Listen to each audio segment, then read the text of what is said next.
আরেকটা বিশ্বকাপ জয়ের দ্বার প্রান্তে পৌঁছে গিয়েছে আর্জেন্টিনা, আর একটু এগিয়ে গিয়েছে আর্জেন্টিনা। এখন যারা মোটামুটি নিয়মিত ফুটবল অত বেশি ফলো করেন না, তাদের কাছে এই স্টেটমেন্টটা একটু আশ্চর্য লাগতে পারে যে কিরে, বিশ্বকাপ তো 2026-এ হওয়ার কথা, 2025-এ আবার কোন বিশ্বকাপের কথা বলছি। এটাও বিশ্বকাপ, বাট এটা সিনিয়রদের বিশ্বকাপ না, এটা জুনিয়রদের বিশ্বকাপ। আন্ডার-20 দলগুলোর বিশ্বকাপ চলছে চিলিতে। সেখানে আর্জেন্টিনার বাচ্চা কাচ্চারা সেমিফাইনালে চলে গিয়েছে। মজার ব্যাপার হলো, এই ফিফা আন্ডার-20 ওয়ার্ল্ড কাপের ইতিহাসের সবচেয়ে সফলতম দল কিন্তু এই আর্জেন্টিনা। সবচেয়ে সফল হওয়া সত্ত্বেও 2007 সালের পর থেকে এই গত 18 বছর তারা এই বিশ্বকাপের সেমিফাইনালে যেতে পারেনি। সেই যখন আর্জেন্টিনায় লিওনেল মেসি, সেরিও আগুয়েরোরা খেলতেন, তখন আর্জেন্টিনা এই বিশ্বকাপ সর্বশেষ জিতেছিল সেই 2007 সালে। এরপরে একটা বিশাল ভ্যাকিউম চলে গিয়েছে গত 18 বছর। এখন জাতীয় দলের হয়ে Lionel Messi, Sergio Aguero, Javier Mascherano, Angel Di মারিয়ারা অনেক আলো ছড়িয়েছেন এই গত 18 বছরে। এই জন্য ওই আর্জেন্টিনা বয়সভিত্তিক দলগুলোর টুর্নামেন্টে যে অত বেশি আলো ছড়াতে পারতো না, সেই জিনিসটা আমাদের চোখে অত বেশি পড়তো না। বাট এটাই সত্যি, গত 18 বছর ধরে এই আন্ডার-20 ওয়ার্ল্ড কাপে আর্জেন্টিনা তেমন কিছুই করতে পারছিল না। এই গত 18 বছরের মধ্যে প্রথমবার তারা সেমিফাইনালে উঠলো। এটা খুবই মোমেন্টাস একটা অকেশন। মোমেন্টাস একটা অকেশন কেন, এটা ব্যাখ্যা করার জন্য আর একটু পেছনে যেতে হয়। সেটা হলো, আমি একটু আগে যে জিনিসটা বলছিলাম যে আর্জেন্টিনার বাচ্চা কাচ্চারা অনূর্ধ্ব-20 বিশ্বকাপের সবচেয়ে সফলতম দল। সো আর্জেন্টিনা এই শিরোপাটা জিতেছে 6বার। 6বারের মধ্যে 5বারই জিতেছে 1995 থেকে শুরু করে 2007-এর মধ্যে। এখানে একটা জিনিস বলে রাখা ভালো, মেইন বিশ্বকাপ 4 বছর অন্তর অন্তর হলেও এই বাচ্চা কাচ্চাদের বিশ্বকাপটা হয় 2 বছর অন্তর অন্তর, যে কারণে এই 1995 সাল থেকে 2007 সাল পর্যন্ত আর্জেন্টিনা 5বার শিরোপা জিততে পেরেছিল। এবং এই আর্জেন্টিনার বাচ্চা কাচ্চাদের সঙ্গে এই শিরোপার সংযোগটা করে দিয়েছিলেন বিখ্যাত আর্জেন্টাইন কোচ হোসে পেকারম্যান। আপনারা নিশ্চয়ই তাকে চেনেন। 2006 বিশ্বকাপে আর্জেন্টিনার কোচ যে পেকারম্যান ছিলেন, আমি সেই পেকারম্যানের কথাই বলছি। জাতীয় দলের কোচ হওয়ার আগে এই হোসে পেকারম্যান আর্জেন্টিনার বাচ্চা কাচ্চাদেরকে কোচিং করাতেন। এই যে 18 বছর পর আর্জেন্টিনার এই বাচ্চা কাচ্চারা অনূর্ধ্ব-20 বিশ্বকাপের সেমিফাইনালে উঠল, এর পেছনে মেইন মাস্টার মাইন্ড যিনি, তার নাম দিয়েগো প্লাসেন্তে। এই দিয়েগো প্লাসেন্তে হোসে পেকারম্যানের ওই 1997 বিশ্বকাপ জয়ী দলটার সদস্য ছিলেন। এখন আর্জেন্টিনার খেলা যারা মোটামুটি 90s থেকে রেগুলারলি ফলো করেন, তারা জানেন যে ডিয়েগো প্লাসেন্তে কিন্তু মোটামুটি এই 90s বা 2000s এই সময়কার বিভিন্ন টুর্নামেন্টে আর্জেন্টিনার স্কোয়াডে থাকতেন। হয়তো মেইন লেফট ব্যাক ছিলেন না, কিন্তু স্কোয়াডে মোটামুটি থাকতেন, অনেকটা লিওনেল স্ক্যালোনির মতো। লিওনেল স্ক্যালোনি কিন্তু খেলোয়াড় হিসেবে অত বেশি সফল ছিলেন না। আর্জেন্টিনার জার্সি গায়ে মাত্র 7টা ম্যাচ খেলতে পেরেছিলেন, কখনোই কিংবদন্তি ডিফেন্ডারের তকমাতার গায়ে কিন্তু লাগেনি। কিন্তু আর্জেন্টিনার হয়ে নিয়মিত খেলতে না পারলেও এই হোসে পেকারম্যানের একটা ইম্প্যাক্ট লিওনেল স্ক্যালোনির উপরে কিন্তু পড়েছিল, যেটা কিনা আমরা গত কয়েক বছর ধরে দেখছি। আর্জেন্টিনা বিশ্বকাপ জিতছে, আর্জেন্টিনা কোপা জিতছে, এটার পেছনে স্ক্যালোনির যে প্রজ্ঞা, সেই প্রজ্ঞাটা গড়ে দিয়েছেন কিন্তু হোসে পেকারম্যান। আপনারা আর্জেন্টাইন ফুটবলের ইতিহাস সম্বন্ধে যতই পড়বেন, ততই জানবেন যে আর্জেন্টিনার কোচদেরকে মোটা দাগে 2 ভাগে বিভক্ত করা হয়। নাম্বার 1, যারা 78 বিশ্বকাপের কোচ সেজার লুইস মেনোত্তির ফলোয়ার, এবং যারা 1986-এর আর্জেন্টিনার বিশ্বকাপ জয়ী কোচ কার্লোস বিলার্দোর ফলোয়ার। এই 2 শ্রেণীর কোচদের একটা প্রভাব আমরা কিন্তু আর্জেন্টাইন ফুটবলে দেখতে পাই, সবসময় দেখতে পাই। কিন্তু এখন মনে হচ্ছে যে এই 2 শ্রেণীর বাইরেও আরও একটা শ্রেণী আর্জেন্টিনায় প্রমিনেন্ট হয়ে উঠছে, যারা কিনা আর্জেন্টিনার ফুটবলে ওই সেজার লুইস মেনোত্তি এবং কার্লোস বিলার্দোদের মতো ইম্প্যাক্ট রাখা শুরু করেছে। অ্যান্ড দ্যাট ইজ পেকারম্যানের যারা ফলোয়ার রয়েছেন তারা। আমি একটু আগে বলছিলাম যে 97 বিশ্বকাপে আর্জেন্টিনার বর্তমান অনূর্ধ্ব-20 দলের কোচ ডিয়েগো প্লাসেন্তে ছিলেন। ওই দলে কিন্তু শুধুমাত্র ডিয়েগো প্লাসেন্তে ছিলেন না, প্লাসেন্তে ছিলেন স্ক্যালোনি ছিলেন, পাবলো আইমার ছিলেন, ওয়াল্টার স্যামুয়েল ছিলেন। এবং মজার ব্যাপার হলো, এই 4 জনই কিন্তু আর্জেন্টিনার বয়সভিত্তিক দল থেকে শুরু করে মেইন দল, সিনিয়র দল রিস্ট্রাকচারের কাজে গত কয়েক বছর ধরে জড়িত।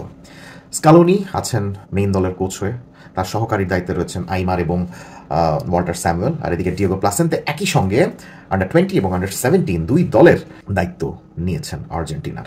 এখন আর্জেন্টিনার অনূর্ধ্ব-20 বিশ্বকাপের এসেছেন আর্জেন্টিনার সঙ্গে। কিছুদিন পর আর্জেন্টিনার অনূর্ধ্ব-17 দলকে নিয়ে কাতারে অনুষ্ঠিত হতে যাওয়া অনূর্ধ্ব-17 বিশ্বকাপে এই প্লাসেন্তেই কিন্তু নিয়ে যাবেন আর্জেন্টিনার অনূর্ধ্ব-17 বাচ্চা কাচ্চাদেরকে। প্লাসেন্তে যখন এই 2017 সালের দিকে আর্জেন্টিনার বয়সভিত্তিক দলের দায়িত্ব পান, তখন তাকে নিয়ে কারোর এরকম এক্সাইটমেন্ট ছিল না। এক্সাইটমেন্ট কেন থাকবে, তিনি তো কোনো হেভিওয়েট নাম নন। বরং প্লাসেন্তে যার কাছ থেকে দায়িত্ব নিয়েছিলেন তাকে নিয়ে মানুষজনের মাতামাতি অনেক বেশি ছিল। আর্জেন্টিনার অনূর্ধ্ব-20 এই দলটার সাবেক কোচ ছিলেন হাভিয়ার ম্যাচেরানো। ম্যাচেরানো তার ক্যারিয়ারে অনেক ভালো ভালো কোচের সান্নিধ্যে খেলেছেন, কিন্তু তার কোচিংয়ে সেই ছাপটা দেখা যায় না যে তিনি গার্দিওলার আন্ডারে খেলেছেন বা রাফায়েল বেনিতেজের আন্ডারে খেলেছেন। হ্যাঁ, ওই ছাপটা তার কোচিংয়ের মধ্যে দেখা যায় না, ফলে আর্জেন্টিনার বয়সভিত্তিক দলে তিনি সেরকম সফলতা অর্জন করতে পারেননি।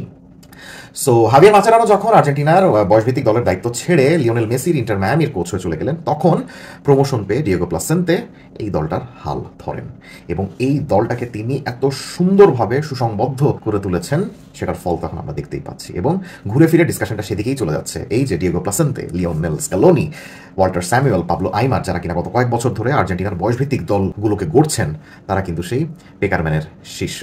ফলে মেইন দল থেকে কখনো যদি লিওনেল স্ক্যালোনি চলেও যান, তাহলে আর্জেন্টিনার পরবর্তী কোচের জায়গায় কে আসতে পারেন সেটা নিয়ে কিন্তু মোটামুটি একটা ধারণা পাওয়া যায় যে লিওনেল স্ক্যালোনি আজকে বা 2 বছর পর, 3 বছর পর, 5 বছর পর যখনই আর্জেন্টিনার দায়িত্ব ছাড়বেন, তার জায়গায় আসার জন্য মোটামুটি প্রস্তুতি রয়েছেন ডিয়েগো প্লাসেন্তে।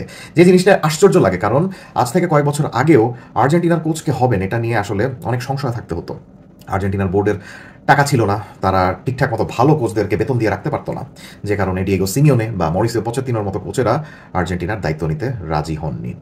সো অমনি একটা টালমাটাল অবস্থা থেকে আর্জেন্টিনাকে উদ্ধার করে এসেছেন লিওনেল স্ক্যালোনি, এবং স্ক্যালোনি চলে যাওয়ার পরেও ওই কালচারটা যে দলের মধ্যে এখনও রয়েছে, সেই জিনিসটা আমরা বুঝতে পারি ডিয়েগো প্লাসেন্তের কারণে।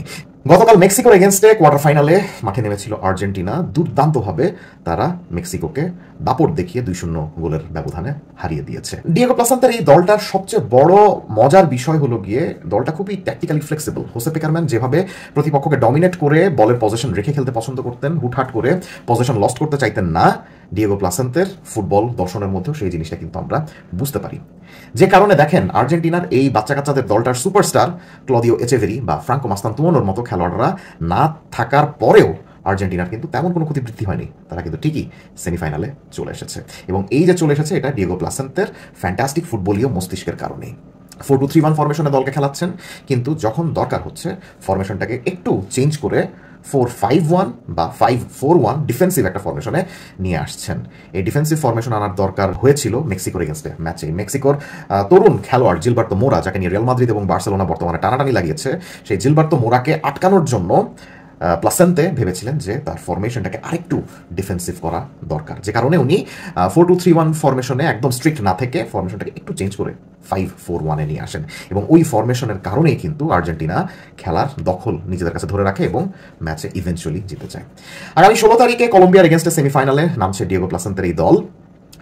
সো ডিয়েগো প্লাসেন্তে তার এই সাফল্যর জয়যাত্রাটাকে অব্যাহত রাখবেন কিনা সেদিনই আমরা ঠিকঠাক মতো বুঝতে পারবো। ডিয়েগো প্লাসেন্তে কিন্তু এর মধ্যেই আর্জেন্টিনার বয়সভিত্তিক বিভিন্ন শিরোপা এর মধ্যেই জিতেছেন। কিছুদিন আগে বাচ্চা কাচ্চাদের যে কোপা আমেরিকা অনুষ্ঠিত হয়েছিল, যেটার শিরোপা ব্রাজিল জিতলো ফাইনালে আর্জেন্টিনাকে হারিয়েই, সেই ব্রাজিলকেই গ্রুপ স্টেজে 6-0 গোলে কিন্তু এই ডিয়েগো প্লাসেন্তের আর্জেন্টিনাই কিন্তু হারিয়ে দিয়েছিল।